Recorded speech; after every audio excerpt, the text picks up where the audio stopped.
राजस्थान के इस विधानसभा चुनाव में दमखम देखने को मिल रहा है। वहीं आज नामांकन का अंतिम दिन है। जिस तरह से राजस्थान के इस चुनाव को लेकर दंगल देखने को मिल रहा है, पार्टियों में उथल पुथल देखने को मिल रही है। मेवाड़ जो लगातार बीजेपी का गढ़ रहा है, जहां भी अब लगातार बगावत के तेवर अब भी ठंडे होने के नाम नहीं ले रहे हैं। जहां पहले उदयपुर शहर हो या फिर दूसरी विधानसभा हो, जहां पर बगावत के तेवर जमकर देखने को मिले थे, लेकिन अब जैसे ही बीजेपी ने मावली में टिकट दिया है, उसके बाद अब फिर से वहां भी बगावत के तेवर जमकर उठने लगे हैं। कुलदीप सिंह चुंडावत है, उसने आरएलपी का दामन थाम लिया है और नामांकन भर दिया है। जिस तरह से पिछले कई दिनों से मावली में टिकट का इंतज़ार था, बीजेपी ने अंतिम क्षण में टिकट जारी किया।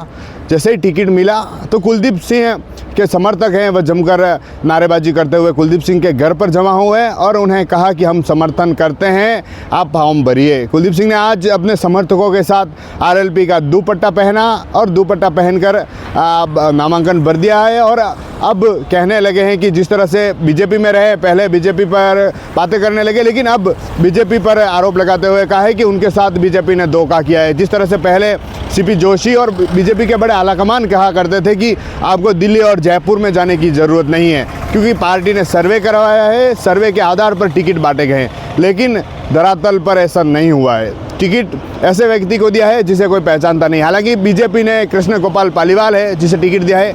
कृष्ण गोपाल पालीवाल मावली पंचायत समिति है, वहाँ से पहले उप प्रधान रहे हैं, उससे पहले यहाँ पर नेता प्रतिपक्ष रहे हैं। और जिस तरह से चुनाव को लेकर था और ब्राह्मण चेहरे के रूप में उन्हें टिकट दिया गया। बताया जा रहा है कि एक ब्राह्मण चेहरा, क्योंकि मेवाड़ में किसी ब्राह्मण चेहरे को बीजेपी ने मौका नहीं दिया था, ऐसे में बीजेपी ने जो कृष्ण गोपाल पालीवाल है उसे मौका दिया था। पिछले चुनाव की बात करें तो मावली में पिछले चुनाव में भी यही देखने को मिला।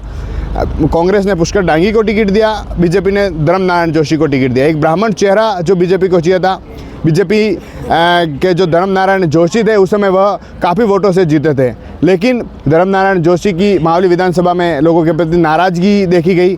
ऐसे में कांग्रेस ने फिर से पुष्कर डांगी को उतारा है, तो बीजेपी ने कृष्ण गोपाल पालीवाल है उन्हें उतारा है। तो अब बगावत के तेवर तीखे हो गए हैं, क्योंकि अब क्या बीजेपी वहाँ से जीत पाएगी, क्योंकि बीजेपी के जो प्रवीण सिंह आसोलिया है वह भी बीजेपी में काम कर रहे थे, बीजेपी के लिए दौड़ रहे थे, लेकिन बीजेपी ने उन्हें टिकट नहीं दिया था। उन्होंने भी निर्दलीय फॉर्म भर दिया है। पुष्कर डांगी जो कांग्रेस से, उन्हें अब इस तौर से देखें तो साफ साफ फायदा होता दिखाई दे रहा है। समीकरण हैं वह भी बदलते हुए दिखाई दे रहे हैं, क्योंकि इतने दिन तो बीजेपी का चल रहा था कि बीजेपी यहाँ से ये कर सकती है, बीजेपी यहाँ से ये कर सकती है। पिछले चुनाव में भी बीजेपी जीती थी, क्योंकि राजस्थान में सरकार गहलोत की थी, लेकिन वहाँ पर बीजेपी ने अपना अच्छा खासा वोट बैंक वहाँ से रखा और अच्छे खासे वोटों से जीती। लेकिन इस बार कुलदीप सिंह थे वह बगावत कर ली है उन्होंने, प्रवीण सिंह आसोलिया है वह बगावत की ओर बढ़ गए हैं। तो अब बीजेपी कैसे समीकरण साध पाएगी, कैसे लोगों के पास जा पाएगी, क्योंकि एक नया चेहरा बीजेपी इस बार लाई है। कृष्ण गोपाल पालीवाल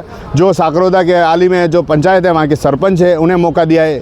तो कांग्रेस ने पुष्कर डांगी जो वर्तमान प्रधान हैं, पहले विधायक रहे हैं, इससे पहले 2 बार चुनाव में विधायक का हारे हैं, लेकिन कांग्रेस ने ऐसे कैंडिडेट को मौका दिया है जो विधानसभा चुनाव लड़ चुका है, विधानसभा चुनाव के साथ राजनीति में एक्टिव रहा है। कृष्ण गोपाल पालीवाल जो सरपंच वर्तमान में सरपंच है, उन्हें पद दिया है।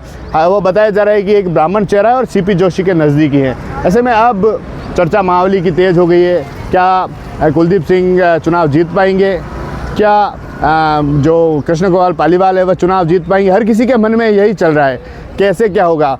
मावली विधानसभा की बात करें तो यहाँ अच्छे खासे वोटर है, हर जाति समीकरण यहाँ देखा जाता है। डांगी समाज हो, भील हो, राजपूत हो, ब्राह्मण हो, खटिक समाज हो, मेघवाल हो, हर समाज यहाँ पर देखा जाता है। लेकिन जिस तरह से पिछले चुनाव में देखा जा रहा, 2 बार बीजेपी जीती, लेकिन इस बार क्या ये कुलदीप सिंह बीजेपी के वोट काटेंगे, क्या प्रवीण सिंह आसोलिया बीजेपी के वोट काटेंगे? कई सारे समीकरण यहाँ दिखा जा रहा है, लेकिन कुलदीप सिंह है और जो प्रवीण सिंह आसोलिया है वह तो बीजेपी के साफ तौर से वोट काटेंगे।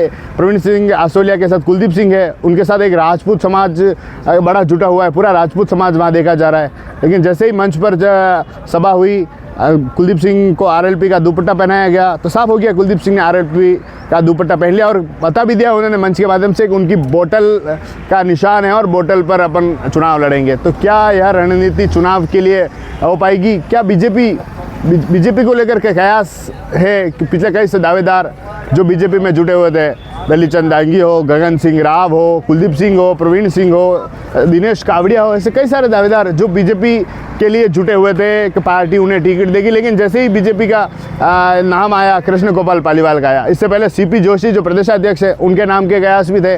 ब्राह्मण चेहरा के रूप में देखें तो धर्मनारायण जोशी के रूप में कयास लगाए जा रहे थे, लेकिन सूची आते ही कृष्ण गोपाल पालीवाल को बनाया और माहौली में सुखबुहाट तेज, इधर चुनाव की लहरें तेज, और अब आरएलपी का वहाँ पर आना, प्रवीण सिंह आसोलिया का निर्दलीय बना, एक बड़ा रोचक सा मुकाबला इस बार माहौली में रहने वाला है। TV9 के लिए राजेश डांगी।